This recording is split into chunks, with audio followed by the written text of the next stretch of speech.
30,000 দেওয়া লাগবে, বাড়ানো লাগবে, এটা আসবে না। তো না 5 তুমি কি এসেছো? তাহলে এখন তো হ্যাপি বলা বিবাহ জানে মালে নিয়ে যাবেন। এই বাড়ি থেকে বাড়ির ঘর তালা ভালো লাগে না?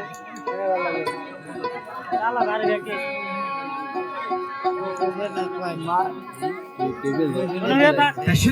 সেখান থেকে এসে বলতে শুরু করবে হলো আমি তোমাকে নিয়ে এই নতুন সাগরের মাঝখানে সাগরের মাঝখানে এসেছি আসলে হ্যাঁ এই সাগরে তো না হবে দেখি কথা না হলে আর সত্যি কথা আচ্ছা বিয়ে মানে গেছে কেরা কেরা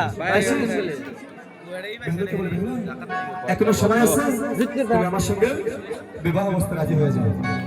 আমার সঙ্গে বিবাহ বসবে কিনা বসবে না হ্যাঁ না ফালতু দিব বসবে না সত্যি এখনো বসবে না কেন আমি কি দেখতে খারাপ দেখতে হবে সুন্দর দাদিমা খালি পায়ে দাদিমা তুমি ভালো করে বলে দাও এই বেহলা কি এখন এই নৌকার মাঝখানে নতুন সাগরে এখানে কোন একটা মানুষ নেই আমি যা বলবো তাই করতে হবে তো হ্যাঁ এই নতুন সাগরে বেহলাকে আমি দুইটা অপশন দেব এক না হলে আমার সঙ্গে বিবাহ বসতে হবে আর না হলে এই নতুন সাগরে তাকে ডুবে মরতে হবে তুমি কোনটা করবে ডুবে মরবে দিছে রাতে ফালিয়ে হ্যাঁ বসবে সত্যি সত্যি তো আমার এই সোনার জীবন আমি এই সাগরে ধ্বংস করে দিতে পারবো না আমি তোমার সঙ্গে বিয়েই বসবো কিন্তু আমি মরতে পারবো না তখন সে বেহুলাকে বলতেছে ঠিক আছে তুমি যদি আমার সঙ্গে বিবাহ অবস্থা রাজি হয়েছো এই খন্তিতে হলে তুমি আমার সঙ্গে আসো আমরা একসঙ্গে বসে তোমাকে এই প্রান্তিকে পারে করে দিই কেমন হ্যাঁ তুমি তো বিবাহ বসবে বলে রাজি হয়েছো এখন তো তুমি চিন্তা নাই তাই আমি তোমাকে সুন্দর করে এই প্রান্তিকা ওই পারে পারে করে দেবো কেমন আরে আগে নাই ডুবু ডুবু তুমি আমার পাশা নাই বসো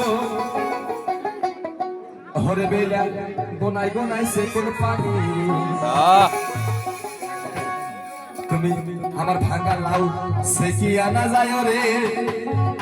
আমার ঘনাই গোনাই সে কোন পানি রে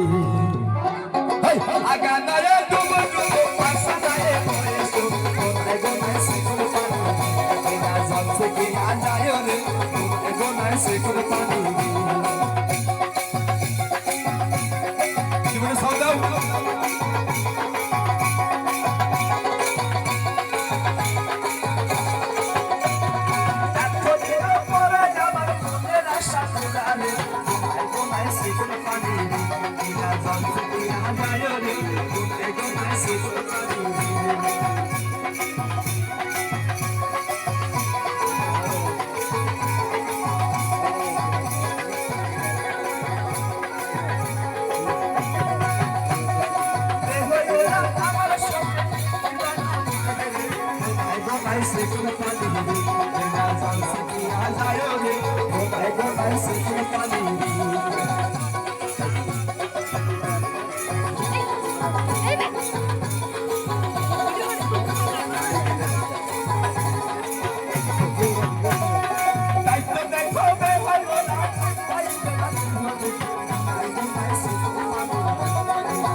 এখন তুমি বাড়িতে যাও আমি বাড়িতে গিয়ে আমার বাবাকে বলে আমি